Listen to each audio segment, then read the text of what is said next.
राधे राधे दोस्तों। आज मैं आपको सबसे बड़ा ज्ञानी की कहानी सुनाने जा रहा हूँ। किसी गांव में धनपुरुष नाम का एक अमीर व्यक्ति रहता था। उसके 4 पुत्र थे, सोम, बुध, मंगल और वरुण।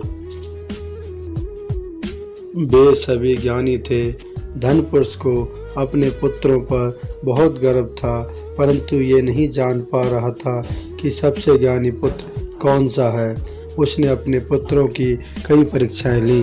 सभी ने अच्छा प्रदर्शन किया। तय न कर पाने पर उसने उन्हें राजा के पास लेकर जाने का निश्चय किया, जहां उसे सच्चाई का पता चल सके। एक दिन प्रातःकाल धनपुरुष ने अपनी योजना अपने पुत्रों को बताई और उन्हें लेकर राजा के महल की ओर चल दिया। उस समय यात्राएं पैदल की जाती थी। जंगल से गुजरते समय सोम बोला, यहाँ से एक औरत गुजरी है। सच कहा, परंतु वह औरत विवाहित थी। बुद्ध ने कहा, सही कहा, परंतु वह अपने घर से भागी थी। मंगल ने कहा, परंतु तुम सभी ये ध्यान देना भूल गए कि उसको गोद में एक बच्चा भी था। वरुण ने कहा, जहाँ वे लोग खड़े थे उसी पेड़ के नीचे से एक आदमी निकल कर आया और बोला, ऐसा लगता है तुम लोगों ने मेरी पत्नी को छिपा रखा है। बताओ, तुमने उसे कहाँ छिपा कर रखा है। धनपुरुष और उसके पुत्र उसके इस दोषारोपण से चौंक गए और उसे समझाने का प्रयास करने लगे कि उनका उसकी पत्नी से कोई लेना देना नहीं है, परंतु वह आदमी अड़ा रहा और उनको धमकी देने लगा। अंत में उन्होंने न्याय के लिए न्यायालय जाने का निर्णय लिया। अब धनपुरुष और उसके पुत्रों के साथ वह आदमी भी चल दिया जिसकी पत्नी खो गई थी। आगे चलकर बुद्ध बोला, कुछ समय पहले यहाँ से एक ऊँट गुजरा है। हाँ, लेकिन वह नर नहीं, मादा थी।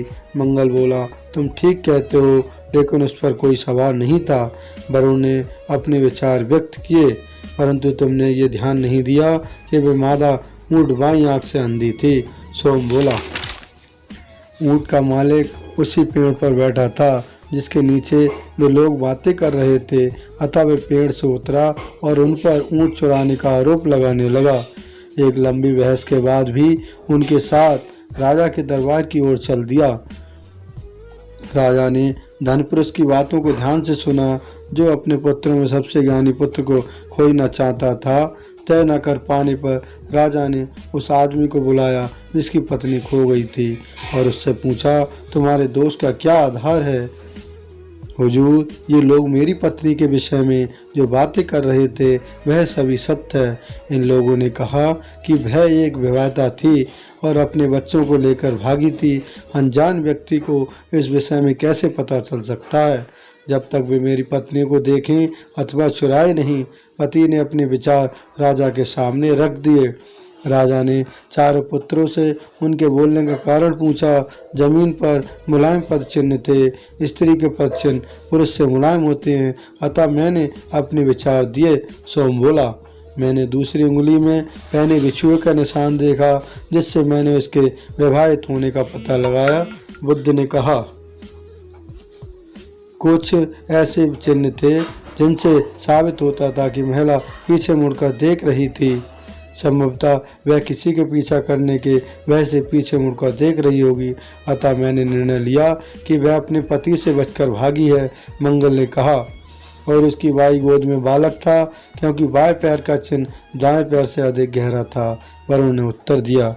राजा उनकी टीका टिप्पणी से प्रभावित हुआ और उसने पति की शिकायत को रद्द कर दिया। अब उसने ऊँट के स्वामी को बुलाया। उनकी बातें सुनकर उसने उन पर ऊँट की चोरी का दोषारोपण किया। राजा ने उन्हें सफाई देने का मौका दिया।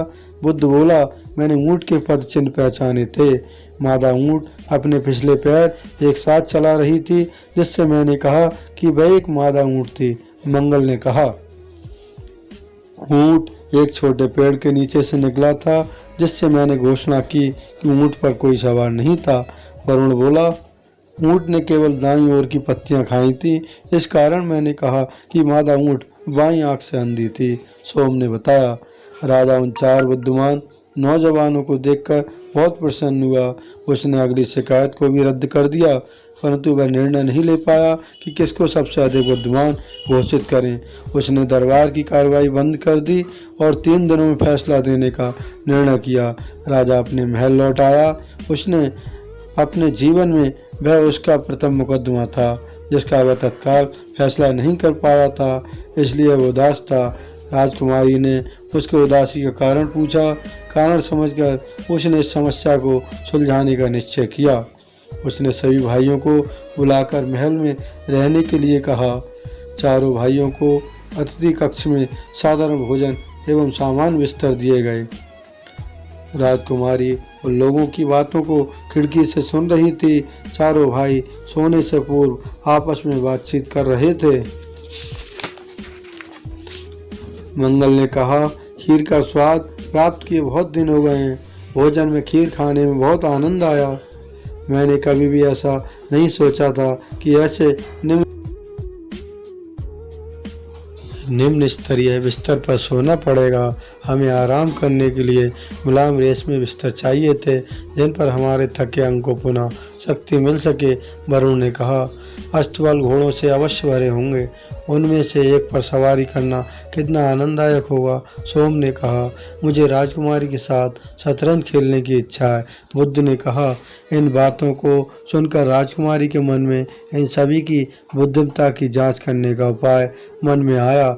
उसने बगल के कमरे में एक बहुत ही मुलायम बिस्तर सजवाया, लेकिन बिस्तर के नीचे घोड़े के एक बाल को रखकर वरुण को उस पर सोने के लिए आमंत्रित किया। अचानक वह बिस्तर से कूदा और बोला, यह बिस्तर पूर्णतः आरामदायक नहीं है। इसके नीचे एक कठोर वस्तु है जो हमारी पीठ में चुभ रही है। ये कहकर वह चिल्लाते हुए अपने पहले वाले बिस्तर पर चला गया। राजकुमारी इससे बहुत व्याकुल हो गई, साथ ही साथ उसकी प्रशंसा भी की।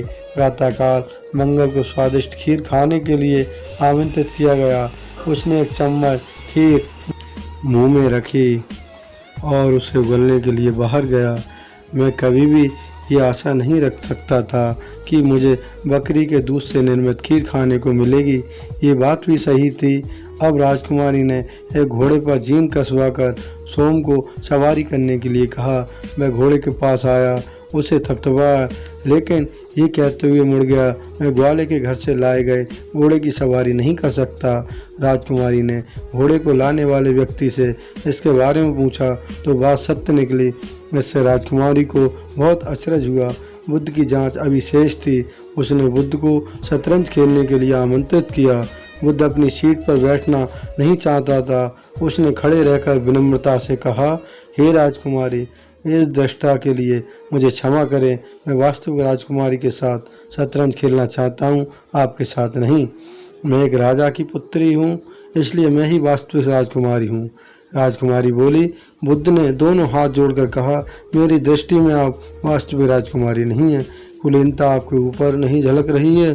इस बात को सुनकर राजकुमारी को गहरा धक्का लगा, इसलिए उसने शीघ्र ही रानी माँ को बुलाया एवं इस बात की पुष्टि करनी चाहिए।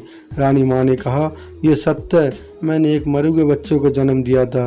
राजा ने मेरी संतुष्टि के लिए उस बच्चे के स्थान पर तुझे रख दिया, लेकिन यह मत पूछना कि तुम्हारे माता पिता कौन हैं, क्योंकि तुम हमारी संतान हमेशा बनी रहोगी। राजकुमारी इन बातों को वर्षों से छुपाए रखने के लिए फपक फपक कर रोने लगी। वह अपने वास्तविक माता पिता के बारे में जानने के लिए आग्रह करने लगी। अंततः रानी ने रहस्योद्घाटन कर दिया। तुम्हारे माता पिता बाढ़ में बह गए थे। उनकी खोज की गई, लेकिन सफलता नहीं मिली। राजकुमारी अपने माता पिता के लिए विलाप करने लगी, जबकि रानी माँ उसे सांत्वना दे रही थी।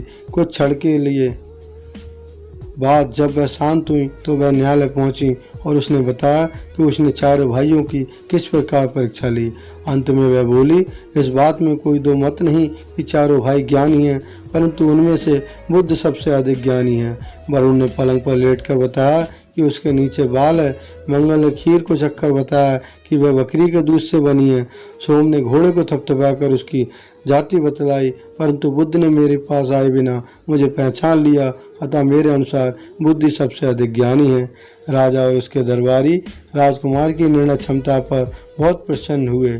उसने भाइयों को कीमती उपहार भी दिए, परंतु उसे सबसे अधिक बुद्ध ने प्रभावित किया था, इसलिए उसने बुद्ध से राजकुमारी के विवाह का प्रस्ताव रखा। बुद्ध और राजकुमारी का विवाह पूरे राजकीय ढंग से संपन्न हुआ। उसने राजा की मृत्यु के पश्चात राज्य संभाला और बुद्धिमानी से जीवन पर्यंत शासन किया। शिक्षा हमें क्या मिलती है? शिक्षा हमें ये मिलती है कि हमें अपने आसपास की वस्तुओं को ध्यान से देखना चाहिए, इससे हमारी स्मरण शक्ति में वृद्धि होती है।